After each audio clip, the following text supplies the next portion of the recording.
From the time of our arrival in Aotearoa, Māori have created a unique architectural history. Our structures not only house people, but also our dreams, our fundamental needs, and our histories. So what can we tell about ourselves from these buildings? What do they say to us? It's a question I've asked myself constantly. I'm Ro Hoskins, and as a director of an architectural practice, understanding the stories held within the walls of our buildings has been a lifelong obsession. In this series, we're going to take you on a journey to explore not just our architectural structures, but also the social and cultural histories from which our buildings arise. We'll ask, what is Māori architecture? And celebrate some of our most stunning buildings.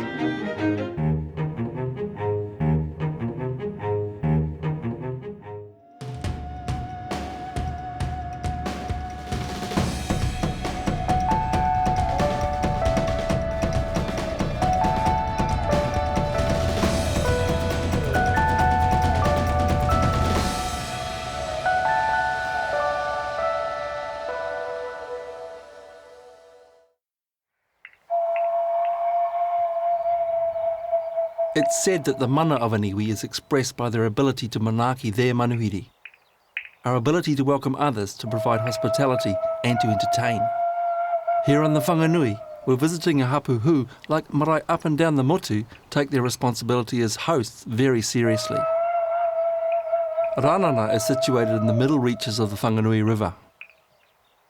The Art Deco wharekai is the biggest on the river. It can seat over 400. Today, as the marai's beautiful Puhutakawa bursts with Christmas blossom, Ranana is hosting a special event. Preparations are underway for a big day for the locals. It's a fundraiser for a new kitchen and pre-Christmas social event for the local community, and everyone's involved. It's a chance to spend time with the whānau and friends, a chance to have some fun with loved ones.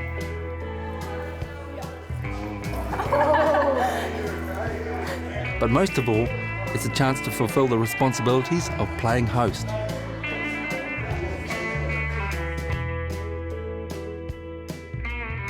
The great change of marae architecture in the last century was the introduction of the wharekai. In the 1890s, Parihaka introduced a whole new concept, a dining hall, te niho, the first in the country. The shape of the dining halls varied. Long, narrow, short-span halls were in vogue for a while. In the 1940s and 50s, dance halls and movie houses sprung up on marae across the country, which later doubled up as dining halls. Here in Ranana, as with every marae, the wharekai is the structure in which an iwi impresses visitors in the most important way.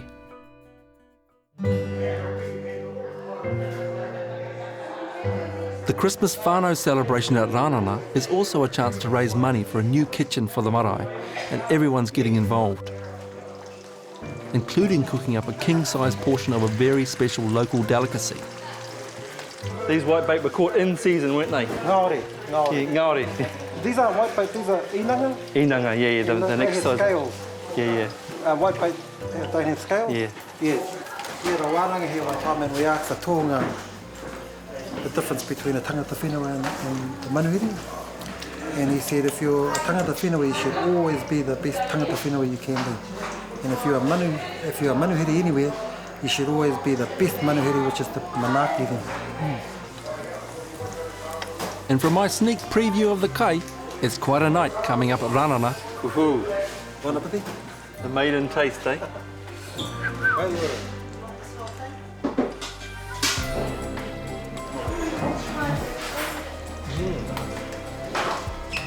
They're stronger than a whitebait. Beautiful. Got to check out these steam pudding bread. Make sure they're cooked. Oh, look at that, brother. I use lots of sugar, lots of butter. But at the end of the day, when you put the cream on top, it's yum. The locals are hoping to have the new kitchen up and running by 2014. There's no hangi today, but outside the men in charge of prepping the meat are waiting for the roast to finish cooking. Suspended in the old kota are reminders of how the locals used to prepare their food. These old pots are up to a century old. Generations of cooks have prepared kai in these cast iron camp ovens. They're ornaments now, but they're also a reminder of a time when wharekai and kitchens were very different to what we have today. The structure we know today as the wharekai started with something much more humble. Kota were earth-floored lean-tos where food was cooked over an open fire. Guests would be served outside on mats or sheltering under trees. For larger gatherings, an iwi would sometimes construct huge food stages. Hundreds of metres long, they were massive displays of wealth. But the wharekai as we know it today can be traced back to Sir Apirana Ngata. In the early 1920s, Ngata promoted the development of highly decorated dining halls like the one at Mangatu Marae, just outside of Gisborne.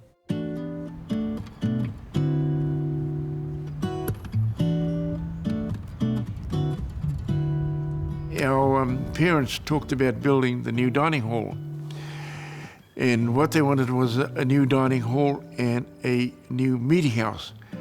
Mind you, this came about from Sir Apirana Ngata. Apirana Ngata was going around the different areas building meeting houses and dining halls for the different tribes throughout New Zealand. So it was he that instigated this, and our parents sort of followed it up. Ngata felt that communities needed a tapu-free space to get together, to eat and to celebrate. Like most wharekai, they doubled up as dance halls, but over time, the function of the wharekai has evolved. As a child, we used to, when it was down the bottom at Pākahai, we would walk down there for dance nights, for weddings, for tangihana, and it was a great place for Maanaki-tanga. It was all right with the old type of dancing, you know, the old foxtrot and the gay Gordons and the waltz and things like that. It wasn't so bad, you know, sort of shifting along on the floor. But when they brought these new dances where you're jumping up and down, I think that's what sort of damages the floor, was jumping up and down. And but anyway, when we got the new flooring in, the dances sort of faded out after a while, you know. Yeah, there's not so many dances around now, not like once upon a time every weekend there was a dance. But otherwise, it's used nearly every week, this dining hall, since it's been up here. There's either tangis or church services, or we've got people visiting, tourists and things like that. It's always busy every weekend.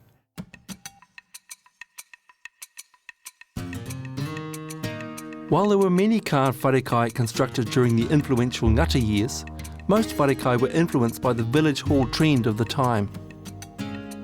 The community here at Ranana designed and built their own Art Deco style wharekai.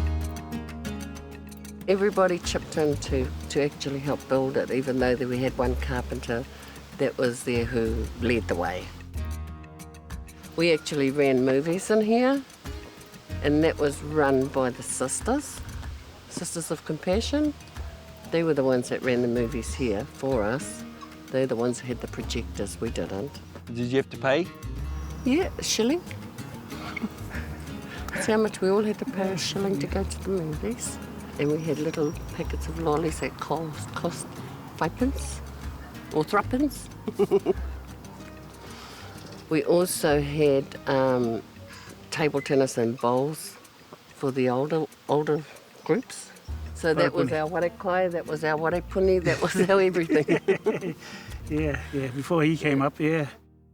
When the distinctive Art Deco wharekai Ruaka was built in 1954, the wharenui was still on its original site on the riverbank below its current location. 10 years later, the relocation of the wharenui to stand side by side with Ruaka was a major event for the Ranana locals. The process of bringing the whare up was quite an experience. It was a wonderful experience. It was a wonderful experience. 10 hours, wasn't it? Something? 8, 10 hours? Took just about all day to get it up here. What's happening today at Ranana is very familiar to anyone brought up around a marae. It's familiar, but it's also very special. From the smallest country marae to the grandest international event. The pride we take in how we Maanaki our guests is unique and very important to us.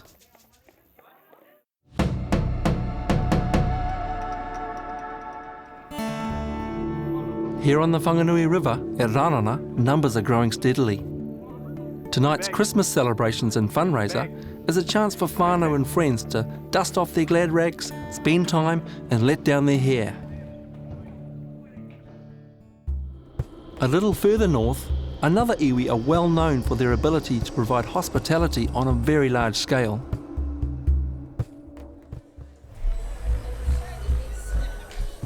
Since the investiture of the first Māori king, Pōtatau Te Wherowhero, in June 1858, Ngārua Wahia has regularly hosted some of Māoridom's largest gatherings. Every year the Koroneihana Festival celebrates the kingitanga movement, bringing thousands of visitors and dignitaries to Tūranga Waiwai. This is a marae that hosts manuhiri in epic numbers, meaning the need for buildings that also provide manaakitanga on a grand scale.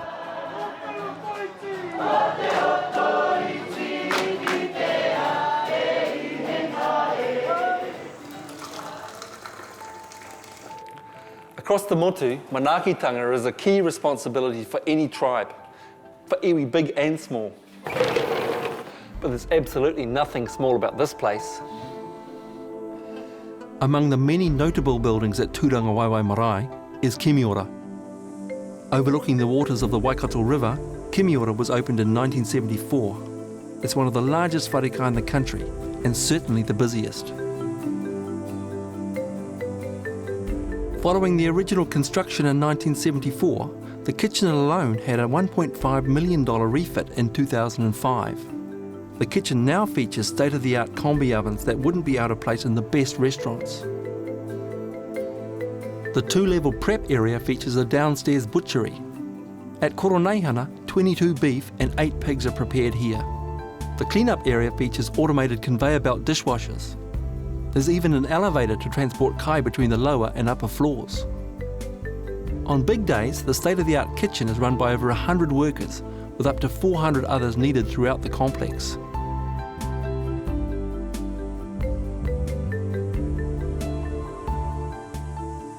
Kimiora was designed and established to be the premier wharekai for Tainui. And fittingly, this wharekai built for the kingitanga was opened by a queen. Te ara ki nui, Dame Te Atairangi Kahu, asked Queen Elizabeth to open the wharekai on February the 8th, 1974. A flotilla of small craft and 3 wakataua journeyed down the Waikato to Tūranga Waiwai, where a massed haka greeted the royal guests. The mana of Kimiora was recognised with the rare sight of the Māori Queen side by side with the Queen of England for the opening celebrations. Since the opening, hundreds of thousands of guests have been catered for at Kimiora. For Tainui, the pride taken in hosting the legions of visitors has been handed down from one generation to the next. I remember when I was about 10 years old, my dad decided that playing at the pa was, our days playing on the marae were over and it was time to do work. So we used to come with him and you know, clear tables and then progressively work from clearing tables to cooking. And so that's what I do now. I guess most of the people on the marae have assumed roles that their parents or grandparents have done. You know, over in we have a gang called the K-pop gang, and their job is laying all the beds, and they do clean all the ablution blocks. The same with the people who sweep. There's a gang on the marae whose job is just doing the gardens and sweeping all the pathways. And so that's another whānau, Jacob's whānau, that are doing that role now. So yeah, it's kind of, that's sort of, I think that's universal to most marae, so that's not unique to Tūranga Waiwai. So we might average out maybe feeding 5,000 a day during Koroneihana. I guess the biggest part of the operation is the feeding of the people. So, you know, we might have up to 30 people in the kitchen. Then downstairs, we've got a whole prep area where we do all our own butchering of our meat. And then we have another separate area where we do all the vegetable prep. So there'd be about another 30 down there working. And usually most of them put in at least 12-hour days during Koroneihana. But you know, it's a labour of love, so, and that's the way that they can give back to kingitanga. So, yeah. Kimiora features a large-scale mural by artist Paramacha. As well as being a structure to provide manaakitanga on a grand scale, Kimiora was also designed with other functions in mind. We're really fortunate with the extremely high ceiling because it doesn't matter how many people we have crammed into here, you don't have a sense of that, you don't feel like you're stuck in a room with maybe up to 800 other people. And we had this stunning view of our tupuna awa, so you know, when your hoha was feeding people, it's awesome to be able to get a seat, sit up to the window and just watch the river go by. From its humble beginnings with the lean-to kouta, with manuhiri being fed on mats outside on the marae grounds, to the grandest of wharekai, built to entertain royalty, dignitaries and thousands of guests, the wharekai has evolved into the structure which most embodies manaakitanga.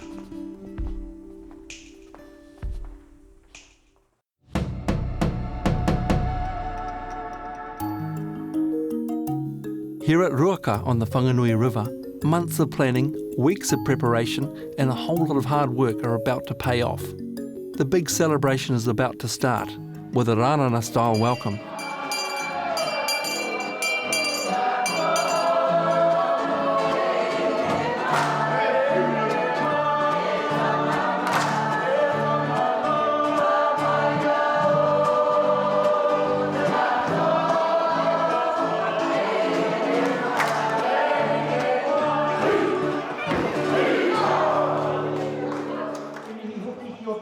We've always known the importance of the welcome we give to our guests, whether those guests come from a couple of miles down the road or the other side of the world.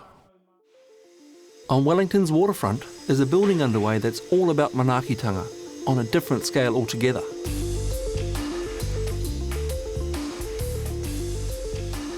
It's an impressive design that will house waka and provide an urban marae for Taranaki whānui. It will also function as a public venue for the wider Wellington community and international visitors.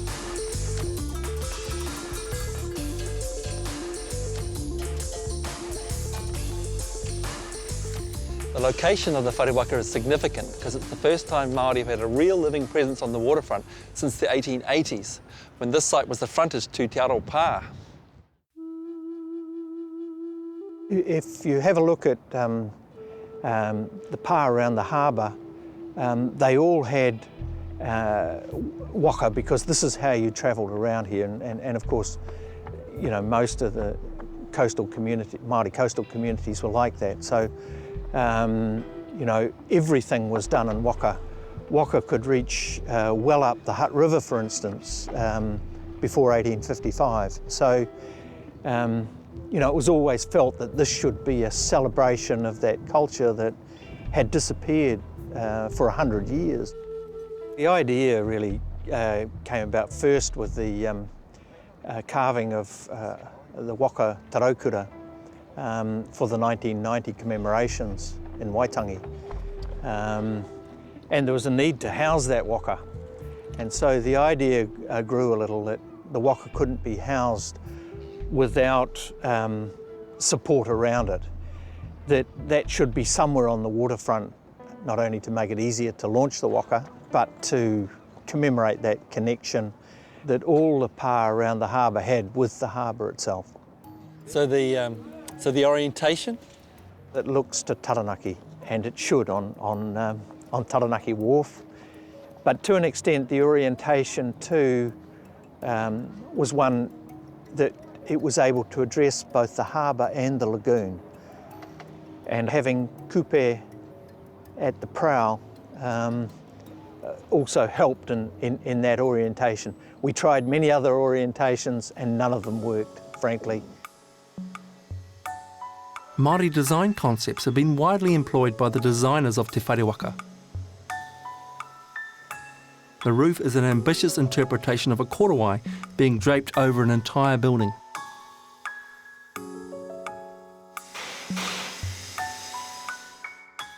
So some technical challenges with the roof? Yeah, it would have been nearly impossible to do without 3D computer models. So we modelled the building in a computer program, and then the structural engineers did their own version of the model as well. And I guess it's a testament to how well those 3D packages work that when we bought it on site, it did all just come together without any problems at all. And normally contractors, I guess, are working from 2D drawings, so it's a little bit unique in that sense to have all these 3D nodes come together, and the way that you explain that in 2D drawings, it would have been just impossible to translate it from a 3D geometry into 2D drawings without that computer model. The concept of the wharenui, representing the human body, the spine of the backbone down the centre, and the ribs, of course, coming out to the side. And the work we did with Michael Barnes, he suggested that we look at the idea of putting the korowai, the cloak, over the body of the building. And I think that's in a way, one of the most interesting things for us. There's very, very few examples where you can actually be aware of, I think, Māori presence within our main cities. I think for this city and, maybe for the nation, it is actually going to be a pretty important building. Yeah, well, we're hoping that Auckland can follow suit. Yeah.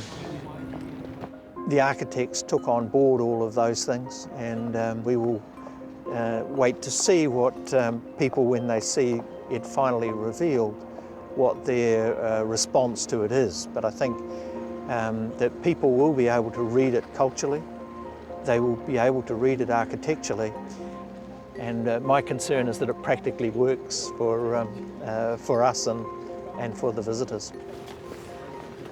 When complete, this wharewaka will offer manaakitanga to both locals and visitors from around the world.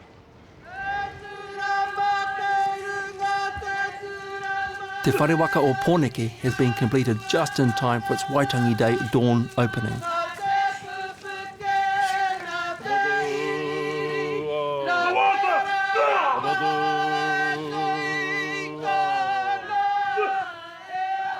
Well, 4 o'clock on a Sunday morning on the Sevens weekend is probably about the worst time that you could possibly pick.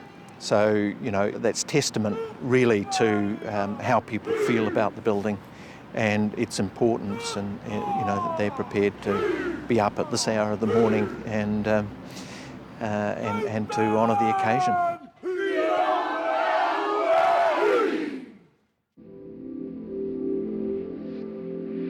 Unfortunately, a dispute between parties meant that Te Raukura, a treasured waka to the Wellington community, was not handed over as anticipated. That was the one disappointment that we had, and it was probably the simplest thing to do because, of course, the waka is in existence and it's just across the other side of the harbour. This is a building to house waka so that waka can be on the water and can be launched easily. They currently can't, and hence they're not.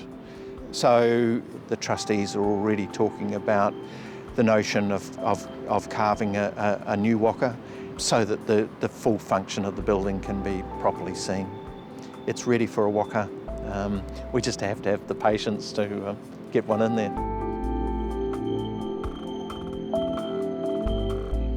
Wellington's wharewaka will give visitors to the city an opportunity to experience hospitality and welcoming similar to that of a traditional marae. One of the biggest functions this year will be to provide a gathering space for the 2011 Rugby World Cup.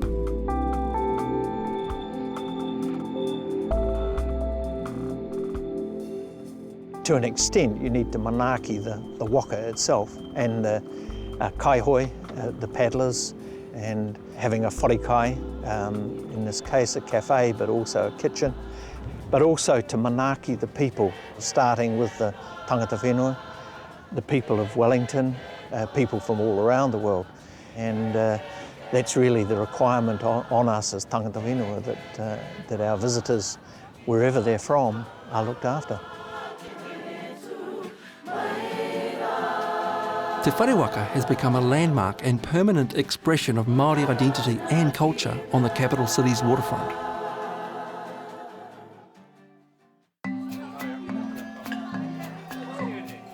You're always going to have a hard time replicating the down-home warmth of a marae welcome. After a day spent here at Ranana, I can tell these people take their manaakitanga seriously. They're wonderful hosts, and the Ngāori fritters aren't half bad either.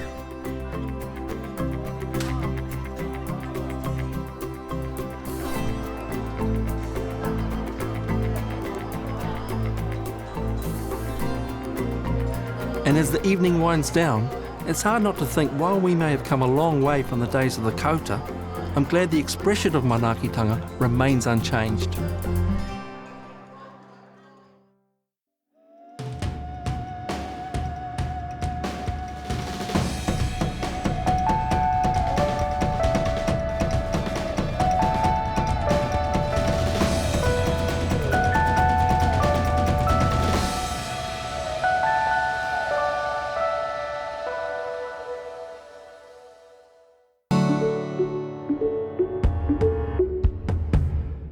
Supporting local content so you can see more of New Zealand on air.